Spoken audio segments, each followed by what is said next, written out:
Everyone, welcome back to another episode. Today I've got a very, very special guest. You know, I've brought you celebrities, billionaires, Gary Vee, founder of Uggs, great people, but today this gentleman is really special to my heart because he's made one of, if not the most biggest impacts on my life as I've grown up, not just in sports, but in my business career, everything from I'm the one, the messaging, and Yes. you know, every day, I hear that every time I step into the gym when I don't want to go. I hear your voice in my head, and Thank you. and of course I'm talking about the great Les Brown, and you know, Les is someone who, if I'm not mistaken, was born on a floor. You're a twin. You were Yes. deemed mentally Retarded. retarded. A cancer survivor. The list goes on, and this is a man who, through his principles and the teachings we're going to talk about today, and practices, really daily practices, was able to become a member of the House of Representatives for the great state of Ohio. Yes. And in my opinion is the greatest motivational speaker on the planet, if not one of the greatest speakers on the planet in general. And Les, I have to say, you are self-voted by me the best laugh I've ever heard in my life. I've never seen a laugh change anything in the room. Thank you so very much. But Les, thank you so much for making time. Beautiful to be in your home and just see you in person after years of hearing you, through YouTube and audio. Thank you so much. It's a pleasure to be here. I'm a legend in my own mind. That's all that matters, right? Yes. You know, Les, we talked about. I want to kick this off as far as hunger, right? Yes. Is a huge message for you, and it's part of your new book, which we'll talk about. I remember one of your stories is when you were going door to door knocking, and you said you knocked, got rejected, and your friend knocked, got rejected. The difference was he could go home to food and you couldn't. Yes. So you had to go on and stay hungry.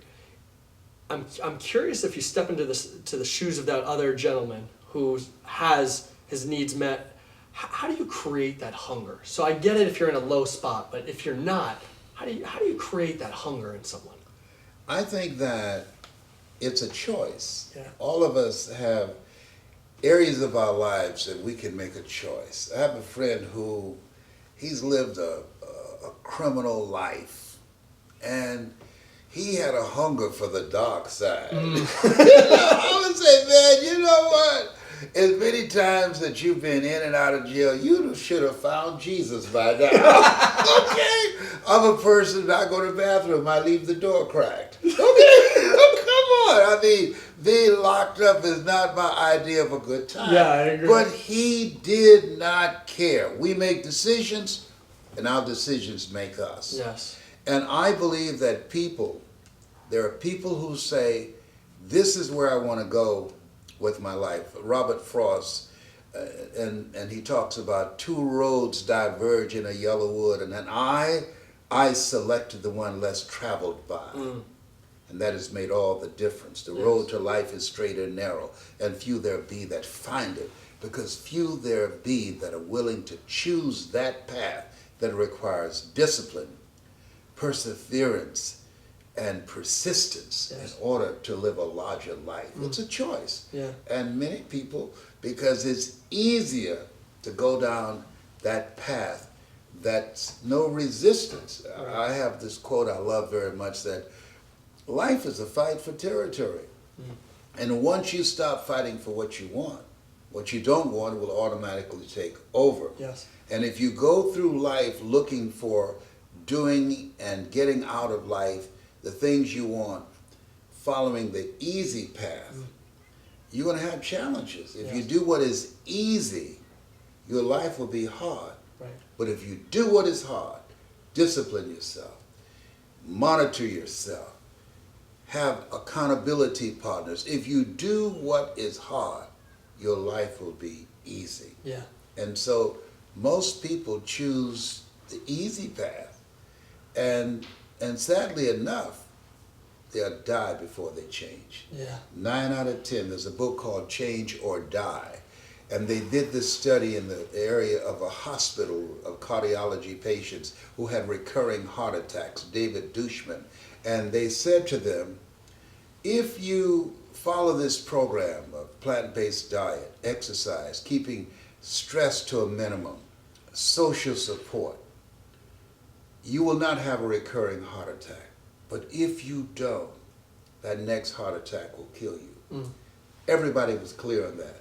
Within 90 days, 9 out of 10 stopped following the routine. Wow.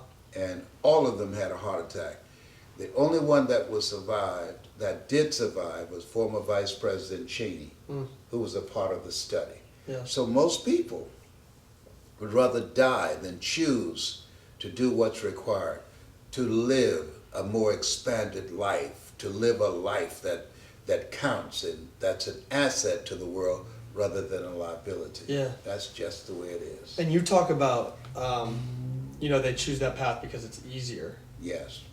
What are some of the other reasons? I know just through your teachings and works, you talk about how, a lot of things just in society and the world are programmed for us to head down a negative path, which is going to lead me into my next questions around how to unprogram, the 0 to 5 year old ages. But for now, what are some daily practices that someone can take to move? In my particular case, when you are in a culture that is designed to deny you, to demonize you, and to destroy your sense of self, you have to do a stripping.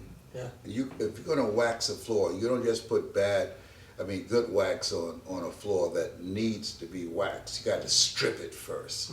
And so you have to strip away that which has compromised your vision of yourself and how you see yourself. And you have to have a program that you implement, rituals that you listen to. What you listen to, you turn into. Yes. My mother used to work on Miami Beach, and she adopted my twin brother and 5 brothers and sisters. We were first foster kids, and I was shining the shoes of Mr. Sidursky. And Mr. Sidursky, he listened to motivational material all the time. Zig Ziglar. Yes. If you give enough people what they want, they'll give you what you want. Yes. Jim Rohn, when the end comes for you, let it find you conquering a new mountain, not sliding down an old one. Dr. Norman Vincent Peale, you have something special. Don't allow your thoughts to control you. You must think positively. And by listening while shining Mr. Sidursky's shoes, it began to expand my vision beyond my mental conditioning. Because I was working at a time on Miami Beach, they used to have signs on Miami Beach that said, Jews, dogs, and coloreds not allowed. So there were places on Miami Beach that black people couldn't go, but a dog can go. Yes. And so living in that kind of culture, that listening to words that validated me, that inspired me to live out of my imagination. That's Yes. the only area of our lives that cannot be tainted. The imagination. That's why Einstein said the imagination is a preview of what's to come.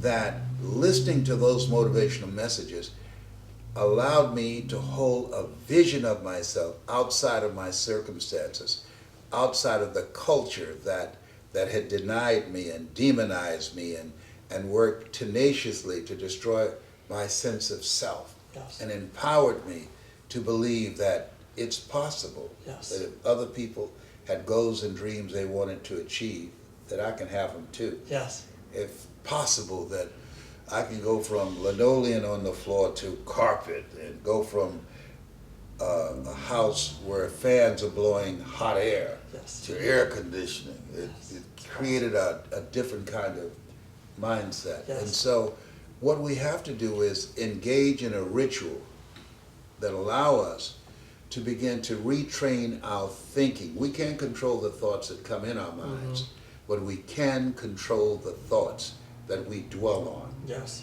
And the other thing that kept me going, Nietzsche said, if you know the why for living, you can endure almost anyhow. Right. My goal, I had a vision of taking care of my mother and a vision of buying her a home. And I accomplished that. And that kept me going.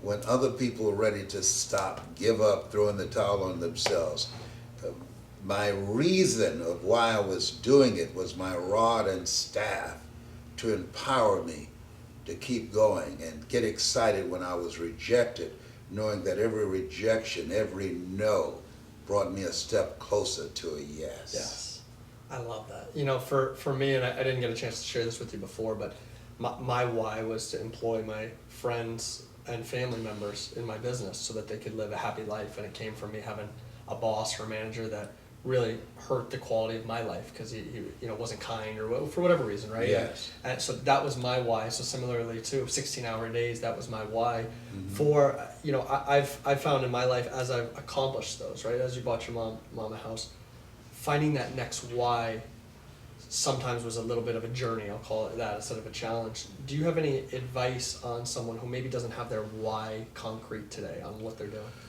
You got to find out what's in their heart. My favorite book says, where your heart is, there your treasure is also. I was talking to a young man yesterday, and he said to me, when I asked him, I said, okay, you earned a lot of money. Yes. You've made millions of dollars. What does the rest of your life look like? And he said, I don't know. I said, okay. What if you did know? Stepping into your imagination. What would that look like? He said, I like to help people. I said, great. So let's work from there. Let's come up with a program that allows you to do that without interfering with what you're doing and earning money, because you enjoy that too. Yes. You know, Red Fox said money won't buy you happiness, but can make a hell of a down payment.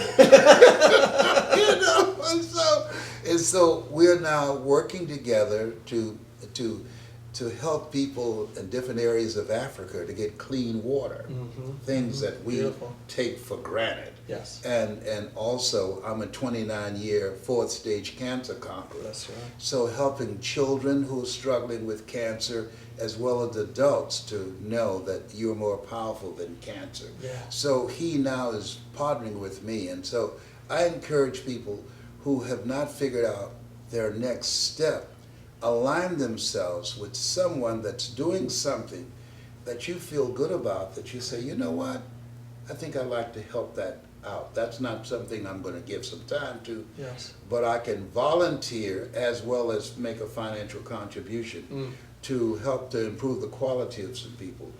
Harsman said we should be ashamed to die until we've made some major contribution to humankind. Yeah. And a lot of people, they decide when they make a lot of money to get all the trinkets, and that's just not me. I got a Mickey Mouse watch. Yes. You know, I have a Mickey Mouse underwear, but I'm not showing. You know, and I've made some serious money. But to me, living a life of contribution, living a life that will outlive you, Yeah. making a mark, something that gives you a sense of fulfillment, something that when you think about it, that you will die a life of no regrets. Yeah. I read this book called Live a Life of No Regrets, and they talked about these wealthy people who were about to die.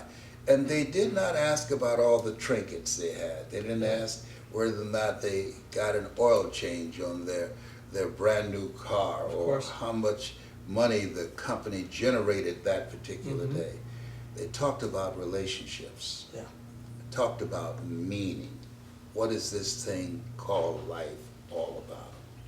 And so to me, I'm not a religious person. I see myself as a spiritual person. Yeah, I like that. Religious people are afraid of going to hell. Yes. Spiritual people have been there. Yeah. And hell to me is what you experience when you die and you meet the person that you were supposed to become, Yeah. and the work that you were supposed to do. Yeah. It was part of your assignment, but you didn't take the time of self-discovery to find out what the greater work for you was. Yeah. Well, I love multiple things you said there. I love the live a life that will outlive you. That hit me hard. I love what hell is for you. When you die, and I think it's increasingly harder to do that self-discovery work, or could be, right, with distractions of cell phones, social media, things like that. Is there I guess I'm curious your opinion on that with so many distractions today that pull us away. I mean, I had a friend of mine for context yesterday, runs a a multi-million-dollar business, had a big issue happen, and he's trying to figure out what to do, and he's running a million miles an hour. And I said, hey, planes in extreme turbulence slow down. I go, did you sit for 10 minutes with the pen and paper and just think what the next action is? Wouldn't you know, the second we were done, he sprinted out of the room. He didn't even take the time to think about thinking at the time. So anyway, I'm curious your thoughts with all the distractions today. What, where self-discovery plays. I had an experience. If you don't know when to stop, sometimes life will stop you. Yeah. Sometimes God has to break a life in order to heal a life. Yeah. And I was stopped because I'd been over in the airport to pick something up, and I experienced sciatica pain. And then I was dealing with the pain of 4th stage cancer. And I never forget when I was in California, Playa Vista, and my niece and my business partner left to go to the store. They helped me get into the bathtub, and they helped me to get out. I couldn't do it by myself. I couldn't pick up the weight of my own body. And they put me in bed, and they said, we'll be right back. And they must have gotten caught on the 405, and it took longer than what they thought. And there I was on my back, and I couldn't get up. And all I could think about, I was just like that guy. All these things that I said I had to do. Yeah. No, I didn't have to do them. They were going to get done, or it did not get done, because I couldn't get up. Yeah. I couldn't take myself to the restroom. And I'm here hoping and trying not to panic. Oh God, help me stabilize myself and not to panic. That if something happened in this house, I couldn't get up and run out. Yeah. And it made me rethink my life. And I realized I was not irreplaceable. I'm replaceable. And we all have an expiration date. Yeah.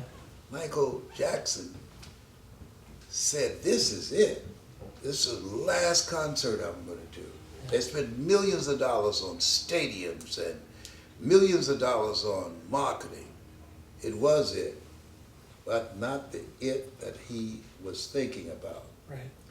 And so in that moment, I looked at my life and I started clearing things off my plate that I had told myself I had to do. All the people that I was helping, I wrote a resignation letter. I'm no longer going to be Mr. ATM. They rejected my resignation letter. Yeah. And I sent it back again. Okay? And I said, figure it out. Yeah. And I thought about something that Ian Levon Sant said. She said, give to yourself until your cup runneth over, and then give to others from the overflow. Yeah. And people will use you as long as you allow them to use you. Yes. And so during this time that I'm on the bed and embarrassed because I can't get up and I might urinate on myself or soil the sheets, I realize you are replaceable. Yeah. Lord, when you help me to get my strength back, that I can stand up and walk without pain, I'm going to be a different person. Yeah. You know, Marion White said in life, when you don't have enough courage and insight to know that you have outgrown a situation and it's time to move on in that level of enlightenment, life will move on you. Yeah. And so life moved on me. Yeah. And I honored it and I respected it. And now I ask myself, is this something I want to do? Right. Is this part of my agenda, or is this someone else's agenda that I've decided to take on? Yeah. And that's such a big lesson for a lot of people listening, myself, you clearly. givers to the world. We love give. And as you're saying that, fill your cup first. You know, that the heart pumps blood to itself first. Such an important lesson for people that are inherently givers, not takers. And it feels dirty. At least for me, it's felt dirty at times, giving to myself first, because I'm so used to take it all. But to your point, you end up running yourself into a ditch. Absolutely, and you can't give from an empty wagon. You gotta take care of you. And I had a secretary who, she was distributing money to my friends, to my family, and she came in and she said, "Mr. Brown?" I said, "Yes, Regina." She said, "Here's a piece of paper and a pen. Hypothetically speaking, if something happened to you, write down the names of people that you help every day that will come to your rescue."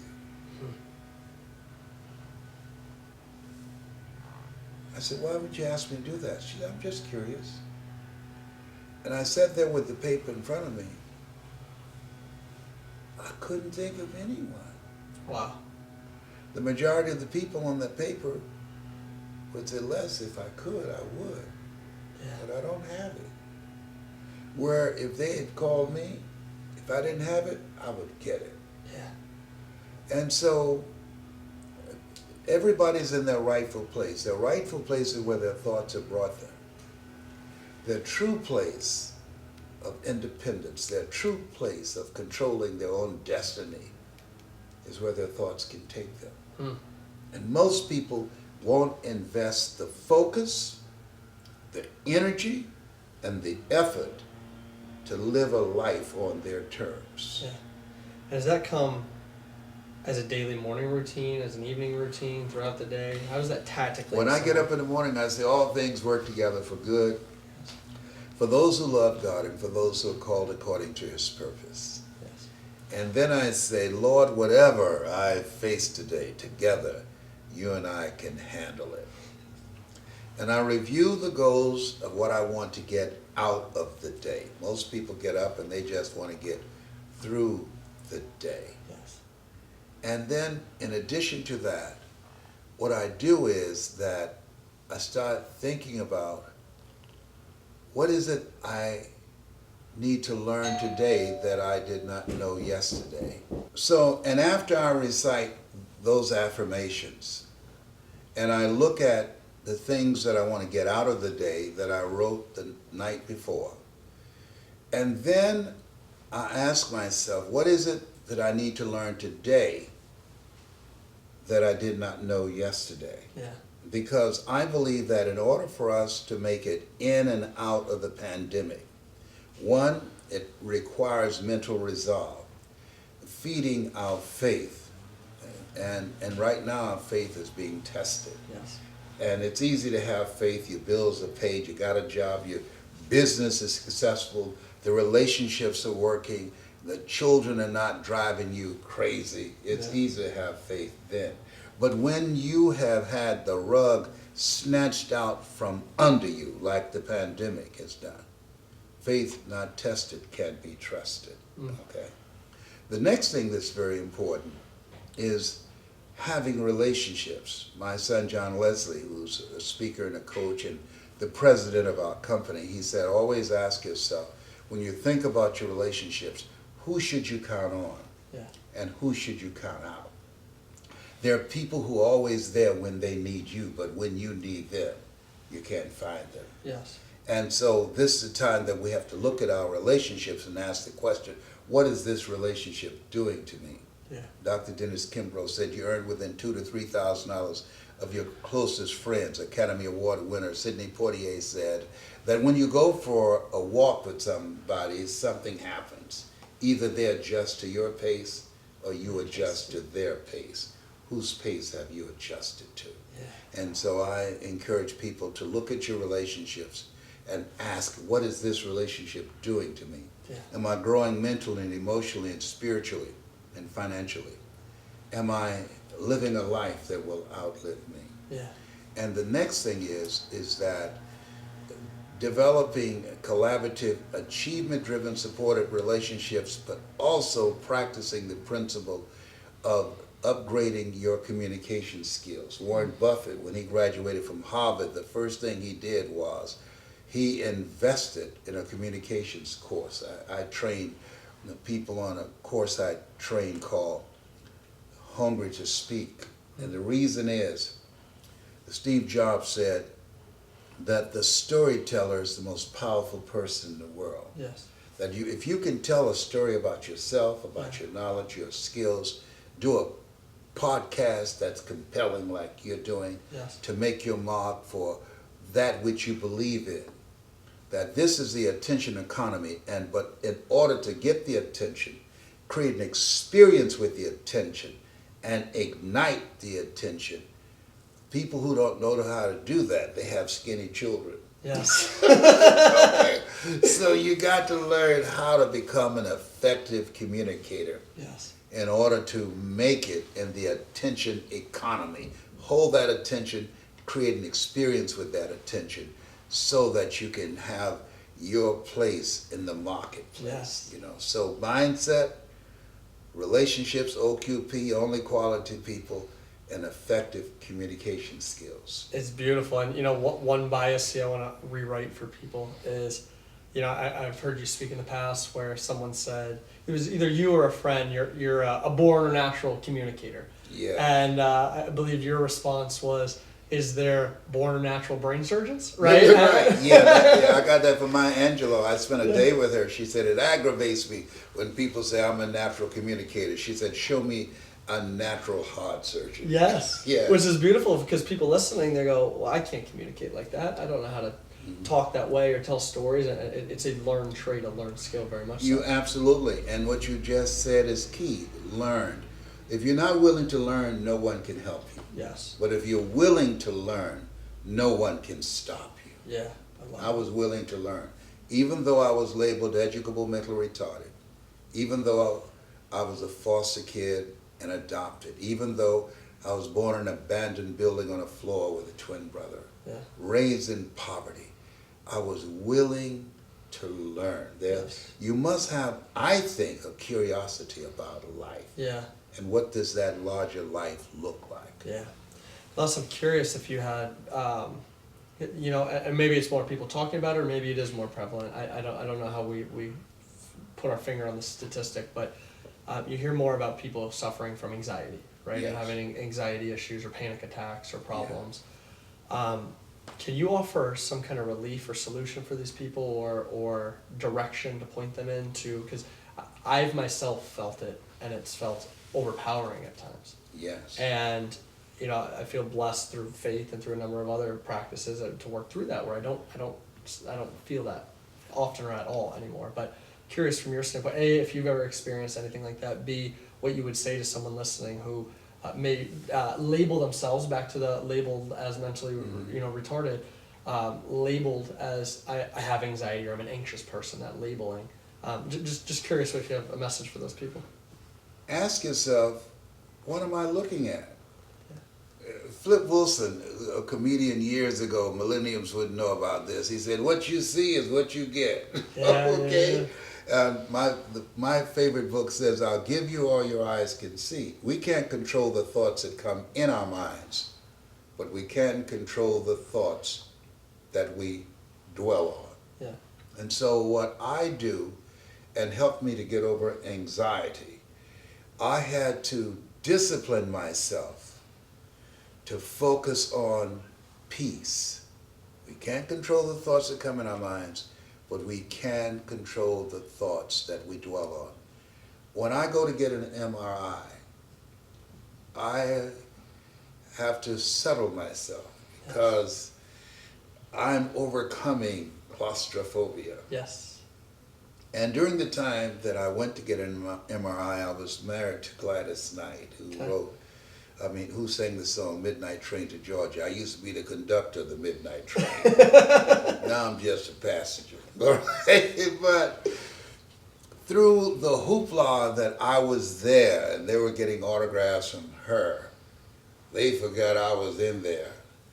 Hands crossed, and they had this sound that came out. Da-da-da-da-da-da. They said, keep your eyes closed. I opened my eyes, And I felt like I was in a casket. And I said, Lord, help me not to panic. Help me not to embarrass myself. And I wanted to say the 23rd Psalm, and I know it like the back of my hand. And all I could say, the Lord is my shepherd. The Lord is my shepherd. I can do this. I can do this. This is not a coffin. I can do this. This is coming to an end soon. It went over because they got distracted. And finally, when they said, oh my God, the door opened, bam! I could hear them out there. I bet you he's going to sue us. He's going to report us. I could hear them talking. And they came and they opened the door and they pulled me out. And they said, we're so sorry. We're so sorry. Are you going to report us? I said, no. But you're going to report me because I left you a little gift in there. Next time I drove by that hospital, they had that machine on the outside of the building. I'm just playing, but I'm serious. But I had to harness my thoughts that I'm at peace. I can do this. Every moment I'm getting stronger. And I did. And what we have to do, seek ye first the kingdom of God and his righteousness, and all these things will be added unto you. When they demanded of the Jewish carpenter, when the kingdom of God shall come, he said, the kingdom of God cometh not by observation. They shall say, is neither lo there, lo here. Behold, the kingdom of God is within you. And then I say, that kingdom of potential, that kingdom of faith, of courage, of strength, is voice activated. Death and life is in the tongue. Why would the book of life say death and life is in the tongue rather than life and death is in the tongue? Because most of us, with our minds conditioned by the world, speak death rather than life. I can't deal with this. I said, I can deal with this. I'm handling this. I'm stronger than this experience. I've been here before. As has been said by Goethe, that which does not kill you will make you stronger. Those words, they strengthen me. And so now when I go, I'm not as afraid as I once was. I make sure I go to the bathroom before I do it. Oh no, he didn't go there. I'm turning red as I talk about it, but you can't see it.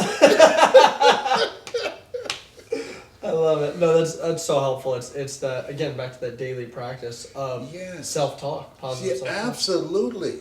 Because it's called, psychologists call it your self-explanatory style.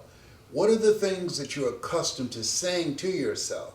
And what you listen to, you turn into. You want to listen to things that will override and crowd out all those negative words and concepts that's in our brain that we pick up between 0 and 5 as in the book called Learned Optimism. That during that time, the things we pick up, we're a sponge. It determines the choices we make, how we see the world. There's a voice in the word in our heart that says yes or it says no. Yeah. And so we have to reprogram that mindset if it does not serve us. Yeah. And we have the ability to do that. And so someone who's afraid to get in an elevator, let's say, they have a fear of, for whatever reason, when they were 0 to 5, maybe they got stuck in an elevator. I'm making that up. Where do they start today? If they're almost 30, they're afraid as hell to get into an elevator. Where do you start? I've been there. Yeah. When I was suffering from claustrophobia and had an anxiety attack. Mm-hmm. And a friend called me to come downstairs at the Hilton Hotel in LA. And I had to get out of the hotel room and the elevator door opened and my mind said, oh hell no. I ran down the staircase, I got down there, I was out of breath. And I was so filled with anxiety.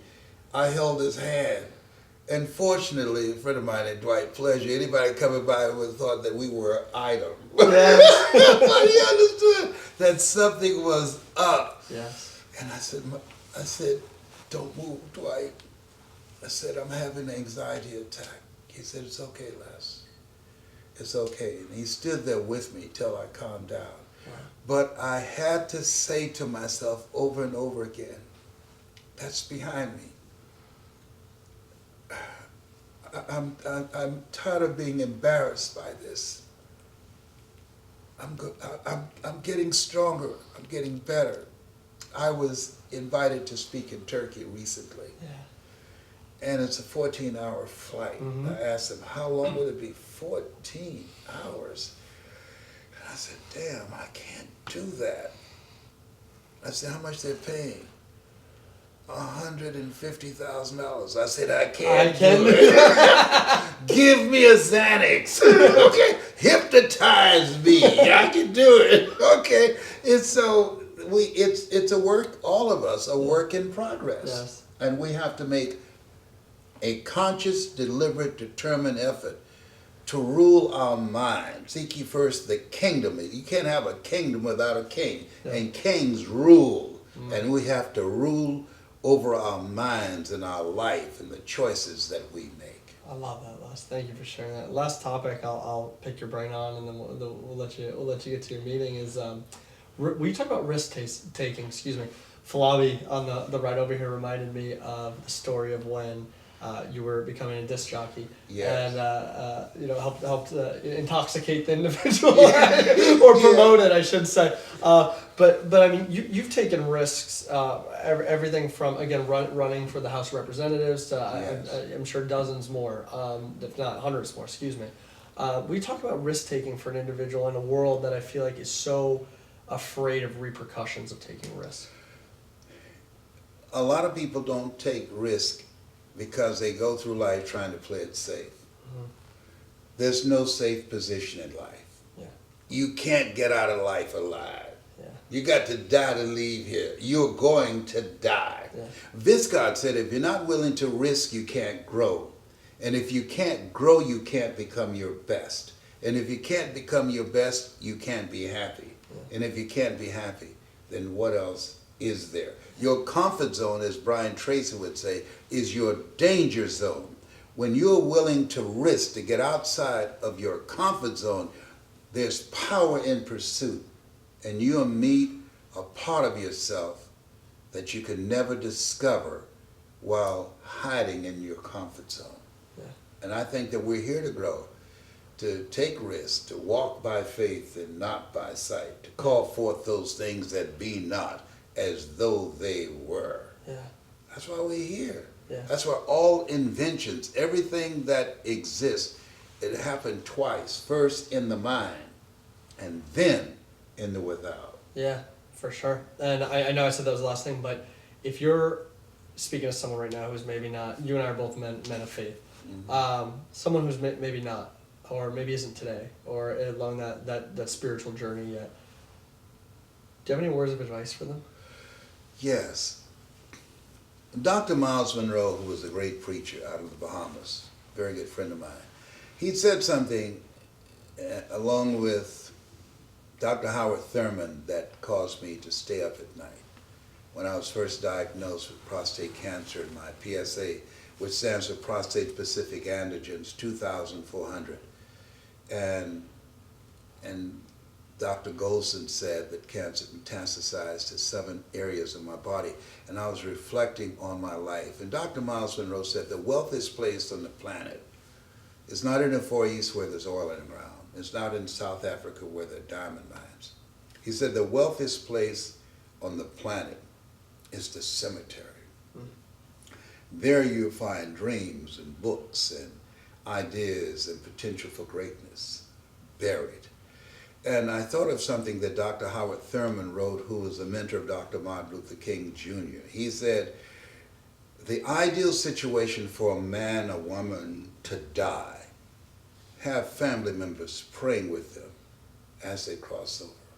He said, but imagine, if you will, being on your deathbed and standing around your bed, the ghost of the dreams, the ideas, the abilities, the talents given to you by life, but you, for whatever reason, you never acted on those ideas. You never pursued those dreams. You never used those talents. And there they are standing around your bed looking at you with large angry eyes saying, we came to you and only you could have given us life. Now we must die with you forever.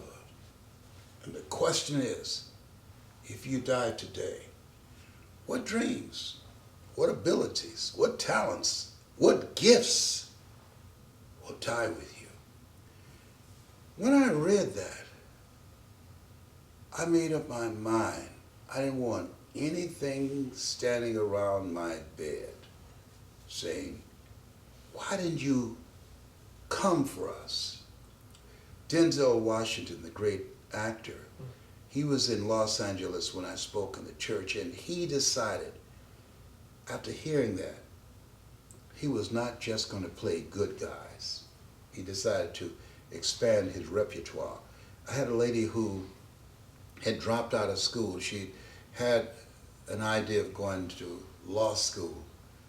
And after hearing that, she said, I don't want that person to be standing by my bedside. And she went back to school at 56. Wow. And became an attorney. Correct. And so I think that all of us have built-in greatness that's waiting for us to tap into it, to discover it. And we have to have relationships with people that's going in our direction. We have to be consciously conscious of what we're saying to ourselves and asking ourselves the question, is this really me? Yeah. God called Adam, Adam, where are you? And when I'm speaking to audiences, I said, that is not a question of location. God wanted Adam to think, where are you? That life is a question, and how we live our lives is the answer. Yeah. And so every night when I go to sleep, I ask myself the question, you're here because of God's grace and mercy. Cancer Centers of America say you're dealing with 4th stage cancer. You're 76, you can still tell a story, you can still speak, you can still change lives. Where are you? If you had your life to live over again, could you have done more? Yes. What's going to be different tomorrow? Why would God hold death back and say, no, not now? He's got some more work to do for me. And I make up my mind. Greatness is made after midnight. Lord, if you allow me to wake up tomorrow morning, you think Paul worked for you? You ain't seen nothing yet. I'm going to wake up running in my sleep. I'm going to serve you. And so I get up saying, I got work to do. Greater is he that's in you than he that's in the world. These things ye shall do, and greater things shall ye do. And so my goal is to finish strong. I know the journey that got me here is longer than the journey that I have left. And so I'm doing 4th quarter and overtime living. Yes. Take no prisoners and eat the wounded and start at their ears like Mike Tyson. Yes. Nom, nom, nom, nom, nom.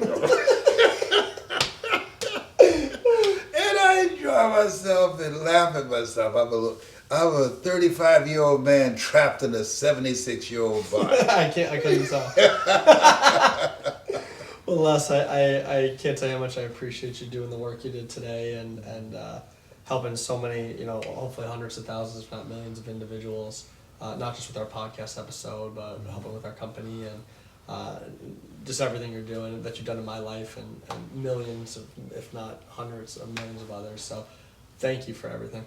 Well, thank you for you and the work that you've decided to do with your life to make a greater impact and to leave a legacy. Yes, sir. And there are people who because of what you do, that as a result of this position and stand you've decided to take with your life, their lives will never be the same again. So thank you so much. I appreciate you, Les. Thank I you. appreciate you. Can you tell people as we sign off, best place you got a new book out?